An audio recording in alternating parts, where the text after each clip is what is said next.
Welcome to gardening video number 7, garden bed orientation, north to south or east to west.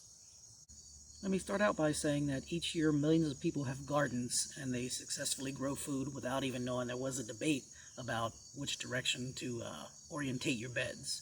So keep that in mind. Anyway, when talking about garden bed orientation, people are referring to the longer side of the bed. In this instance here, we have a 4-foot by 8-foot bed here.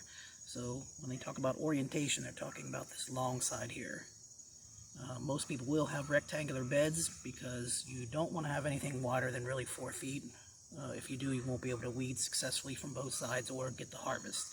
So the rectangular shape is what you're going to have in most garden beds, and that's the side that we're talking about orienting, whether it's east or west or north to south. In this case, I'm showing it as east to west. And in these garden beds, you want to grow as much as you can within the length of the bed, but you also want to try to use the height of it to grow taller plants like cucumbers and tomatoes and beans. So we're trying to utilize the most space that we can of our garden beds when we grow food.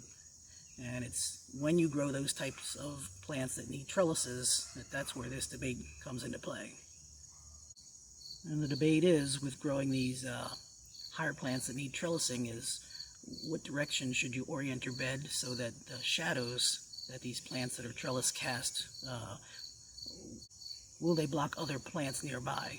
So what is the best orientation so that the shadows that these taller plants cast won't harm the growth of other plants nearby? So let's start off this discussion imagining that you have one raised bed here. You could also imagine that you have just one row of raised beds. And in this instance, I'm just showing one raised bed with a trellis, and it's got an orientation of east to west. In the morning hours, the shadows would cast towards the west. In the daytime hours, the shadows would cast towards the north. And in the later hours, the shadows would cast back to the east. So in this instance, when you have one raised bed or one row of beds, it would make sense to put a trellis on the north side so that it wouldn't block any of your plants. So in this instance, again, with one bed or one row of beds, you would definitely want to put the trellis on this side. And note something here. This is 4 feet and this is 8 feet. So when I orientate my bed east to west and I want to put a trellis on this north side, I have 8 feet of trellis. Now let's see what happens if I would orientate my beds in the north-south direction. So you can see here will be the 4-foot and here will be the 8-foot long section. And this would be my trellis over here on the north side again, so that it wouldn't block anything inside the bed. But as you can tell, you only have 4 feet of trellis now. So if you're going to build a trellis, you might as well get the most trellis that you can out of it.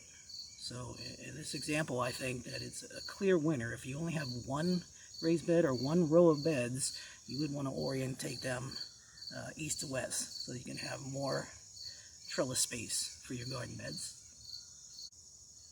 Where the debate comes in is when you have more than one row, like for example this one here, I have an east-west orientation. So if I were to put my trellis like I did last time here on the north end, there's a concern that during this, when the sun's on this side, you would get some shading on this back box. So to alleviate that, you could simply put your trellis on this bed here.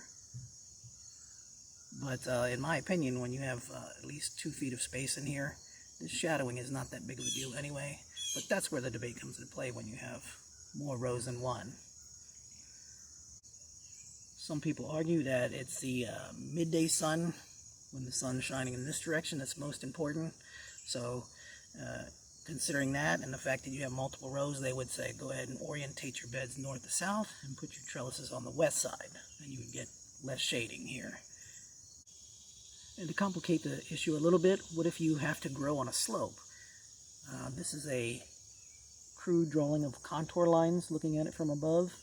And permaculture principles would tell you that when you get rainfall, water flow, the water will flow perpendicular to the contour lines. So if you're growing on a slant of any kind, you would want to put your beds on the contour line themselves, perpendicular to the water flow to stop erosion. So that's another thing to think about. And this debate also includes wind flow. There's some people that say you should orientate your beds east to west because the air can flow through your beds more easily, since most of your wind is going to come from the west and go east. And they say that if you put them, orientate your bed north to south, and this bed is going to block the air and it has to go around it. Now, which orientation do I choose? Primarily, I choose an east to west orientation, but there are a couple beds of mine where I go north and south, and I'll show you that in a little bit. But here's why I think this is not a big of a deal as some people make it out to be. If you have a trellis and you plant some trellising plants like tomatoes or cucumbers or beans, by the time these grow tall enough to matter, whatever plants you'd have here in the rest of your garden are already pretty much well on their way. So I don't think it's that big of an issue anyway. And besides, when you grow these things here, it's not like a solid brick wall that you're growing. You know, some of them don't even grow. Some grow 2 feet tall, some grow 5 feet tall, but a lot of sun gets through there anyway.